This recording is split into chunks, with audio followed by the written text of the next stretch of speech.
আজ রবিবার রাত ৯টা থেকে কাল সোমবার সকাল ৬টা পর্যন্ত ইরানের সব বিমানবন্দর বন্ধ করে দেওয়া হয়েছে। এই সময়ে বিমানবন্দর দিয়ে যে কোনো ধরনের বিমান উড্ডয়ন ও অবতরণ করবে না। ইরানের বেসরকারি বিমান চলাচল কর্তৃপক্ষের বরাতে এই তথ্য জানিয়েছে বার্তা সংস্থার মেহের নিউজ। বার্তা সংস্থাটি জানিয়েছে এই সংক্রান্ত একটি নোটিশ ইরানি কর্তৃপক্ষ সব পাইলটকে পাঠিয়েছে। তবে জরুরি ফ্লাইট, ফেরি ফ্লাইট এবং সরকারি বিমানকে এর আওতার বাইরে রাখা হয়েছে।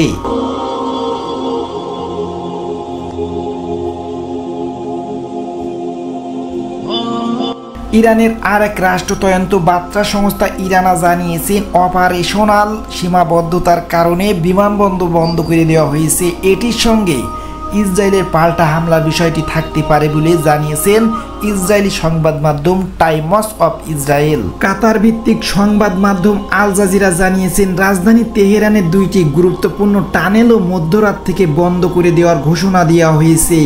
তেহরান ভিত্তিক লেখক তহিদ আসাদি আল জাজিরাকে বলেছেন ইরান বিমানবন্দর বন্ধের যে ঘোষণা দিয়েছে এটাকে খুবই গুরুত্বের সঙ্গে নিতে হবে এবং এটির উপর নজর রাখতে হবে, কারণ বিষয়টি খুবই গুরুত্বপূর্ণ। তিনি জানিয়েছেন ইরান কি আক্রমণ রক্ষাত্মক নাকি পূর্বে সতর্কতার অংশ হিসেবে বিমানবন্দর বন্ধ করেছে সেটি হয়তো কিছুক্ষণের মধ্যে জানা যাবে। গত মঙ্গলবার ইসরায়েলকে লক্ষ্য করে 181টি ব্যালিস্টিক মিসাইল ছড়ে ইরান। এরপর থেকে এটির পাল্টা জবাব দেওয়ার হুমকি দিয়ে আসছে দখলদাররা। তবে কখন এবং কোন সময় হামলা চালাবে সেটির স্পষ্ট করেনি তারা। মিসাইল হামলা জবাবে ইরানে ইসরায়েল শক্তিশালী হামলা চালাবে বলে জানিয়েছেন গতকাল প্রধানমন্ত্রী বেঞ্জামিন নেতানিয়াহু। তিনি বলেন সম্প্রতি ইরান ইসরায়েলে যে মাত্রায় মিসাইল হামলা চালিয়েছে বিশ্বের অন্য কোনো দেশ তাদের ভূখণ্ড এবং জনগণের উপর ওই মাত্রায় হামলা বরদাস্ত করবে না, ইসরায়েলও করবে না। নিজের ভূখণ্ড ও নাগরিকদের রক্ষা করা শুধু অধিকারই নয়, এটি ইসরায়েলি দায়িত্বও। ইসরায়েলি সেই দায়িত্ব নিশ্চিতভাবে পালন করবে। ইরানে ইসরায়েলের এই সম্ভাব্য হামলার করণীয় ঠিক রাখতে পশ্চিমা দেশগুলোর কর্মকর্তা তেল আবিবকে বৈঠক করেছেন। এছাড়া যুক্তরাষ্ট্রের সেনাবাহিনী সেন্ট্রাল কমান্ডারের commander air chief Michael cooler ইসরায়েলে যাওয়ার কথা ছিল।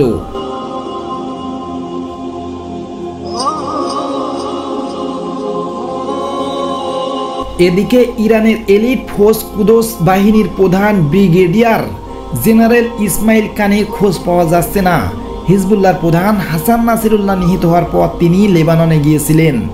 তবে গত সপ্তাহে বৌরিতে ইসরায়েলি হামলার পর থেকে তিনি যোগাযোগের বাইরে রয়েছেন। সোমবার অর্থাৎ 7ই অক্টোবর এক প্রতিবেদনে এই তথ্য জানিয়েছে রয়টার্স।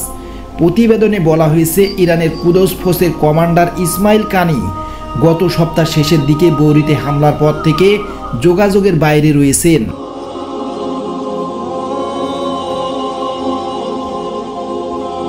গত মাসে ইসরায়েলি বিমান হামলায় হিজবুল্লাহ নেতা সৈয়দ হাসান নাসিরুল্লাহ নিহত হওয়ার পর তিনি লেবাননে গিয়েছিলেন। একজন কর্মকর্তা বলেছেন লেবাননে যাওয়ার পর কানির বৈরিতে দক্ষিণ শহরতলিতে ছিলেন, যা দাহিয়ে নামে পরিচিত। গত সপ্তাহে হিজবুল্লাহ সিনিয়র নেতা কাশেম সাইফুদ্দিনকে লক্ষ্য করে সেখানে ইসরায়েল হামলা করেছে বলে জানা গেছে। তবে ওই কর্মকর্তা বলেছেন সেখানে তিনি সাইফুদ্দিনের সাথে দেখা করছিলেন না। হিজবুল্লাহর একজন কর্মকর্তা বলেছেন গত বৃহস্পতিবার বৌরিতে দক্ষিণ শহরতলিতে বোমা হামলার পর সাইফুদ্দিনের সন্ধান অগ্রসর হতে দিচ্ছে না ইসরায়েল। কর্মকর্তারা বলেছেন অনুসন্ধান শেষ হলেই কেবল সাইফুদ্দিনের ভাগ্যে কী লেখা হয়েছে তা ঘোষণা করবে হিজবুল্লাহ।